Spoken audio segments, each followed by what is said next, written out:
When I began to tell members of that large, raucous generation born just after World War II, the baby boomers, that I was thinking of writing a book on the aftershocks of the 60s, a number of them laughed a little nervously and said, "What are you going to call this one? The worst generation?" Their references to my book about the generation that grew up in the Depression and fought in World War II was a little defensive and a little defiant. More than a few baby boomers had told me over the years that they represented the greatest generation. After all, they said, they were the largest generation, the best educated, and wealthiest in American history.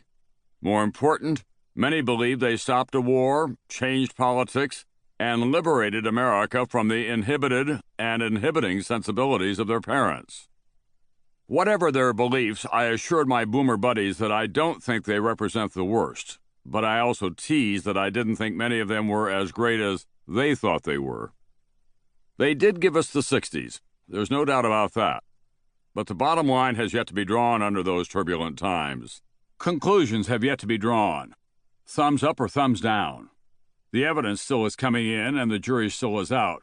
And 40 years later, we don't seem anywhere near being able to render a verdict.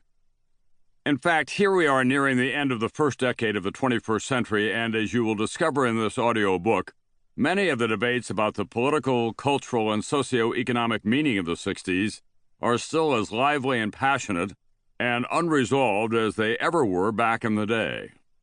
And until we have reached some agreement about what they meant, how can we hope to have any understanding of what they mean? So I decided to organize a virtual reunion of a cross-section of the 60s crowd in an effort to discover what we might learn from each other 40 years later.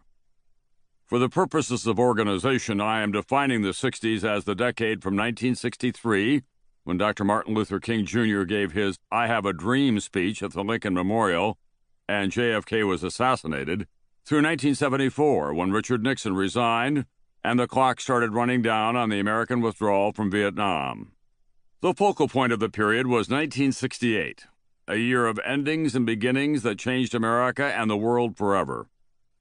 In the reunion I organized, I asked, what seemed so important at the time that seems a little foolish or wrong-headed now? Who were the winners and who were the losers? Or can we tell yet? There are many voices and many different judgments here, but there is at least one common conclusion. The 60s came upon us with mind-bending swiftness, challenging and changing so much of what had gone before. Boom! 1 minute it was Ike and the man in the gray flannel suit and the lonely crowd, and the next minute it was time to turn on, tune in, drop out. We shall overcome, and burn, baby, burn. While Americans were walking on the moon, Americans were dying in Vietnam. There were assassinations and riots. Jackie Kennedy became Jackie O. There were tie-dye shirts and hard hats. Black power and law and order. Martin Luther King Jr. and George Wallace. Ronald Reagan and Tom Hayden.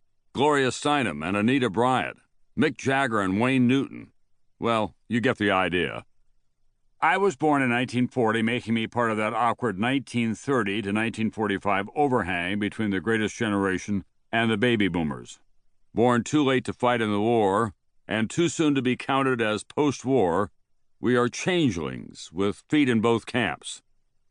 I began my marriage and my career as a journalist in 1962, a straight-arrow product of the 50s. I often thought of myself as a generational straddle, one foot in the psychedelic waters of the 60s, and the other still firmly rooted to the familiar terrain of the 50s. In talking to others from that time, I discovered I was not alone in that split experience.